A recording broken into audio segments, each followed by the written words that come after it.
Okay, let's talk about something you probably have in your closet right now, but never really think about: the vacuum cleaner. It seems so, ordinary, but I'm telling you, hiding inside that machine is an incredible story of genius, some really cool physics, and a flat-out revolution that totally changed how we live. So today, we're going to plug it in and uncover the secret life of this household hero. All right, here's our game plan. We're going on the full journey, starting way back in the day with brooms and rug beaters and taking it all the way to the smart robots cleaning our floors while we're out. Let's do it.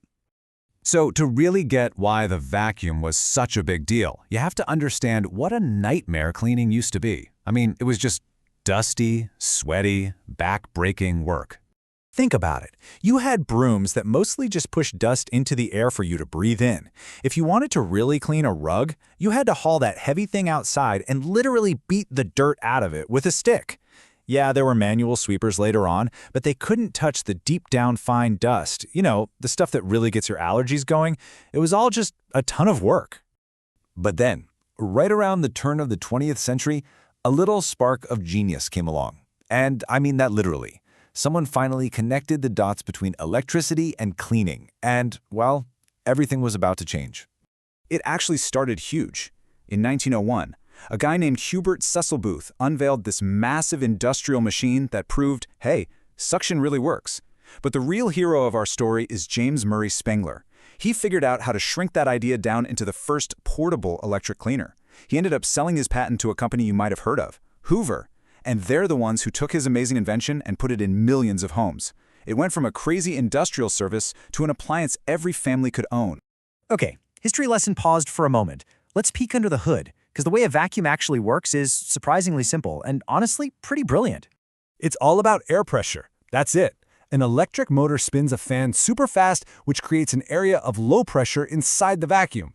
The regular, higher pressure air in your room naturally wants to rush in and fill that empty space. And when it does, it carries all the dust and dirt along for the ride. It's basically the exact same principle as drinking through a straw. The dirt gets trapped by a filter and clean air just blows out the back. Simple, right? But so effective.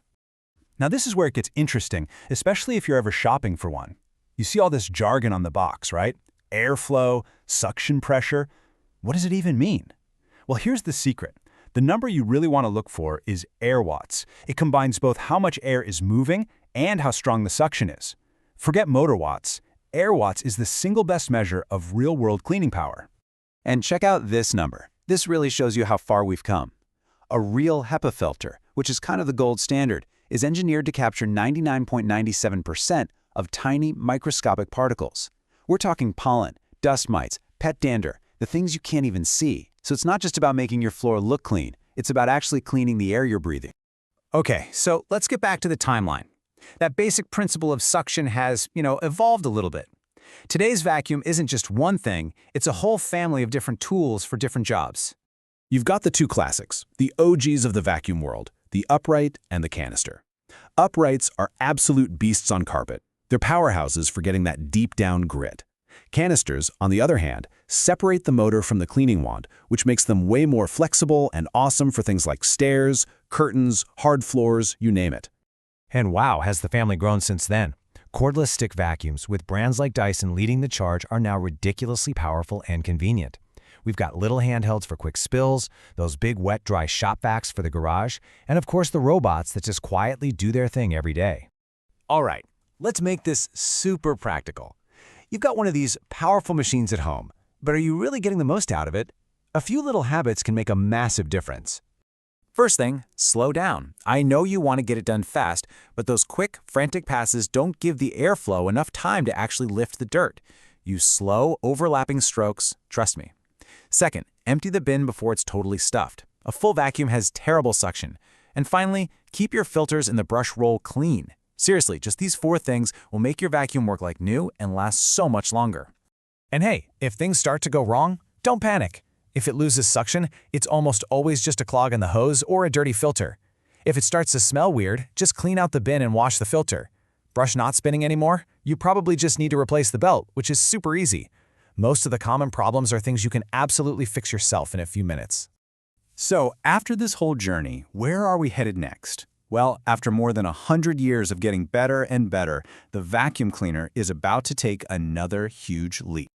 The future is all about being smart and autonomous.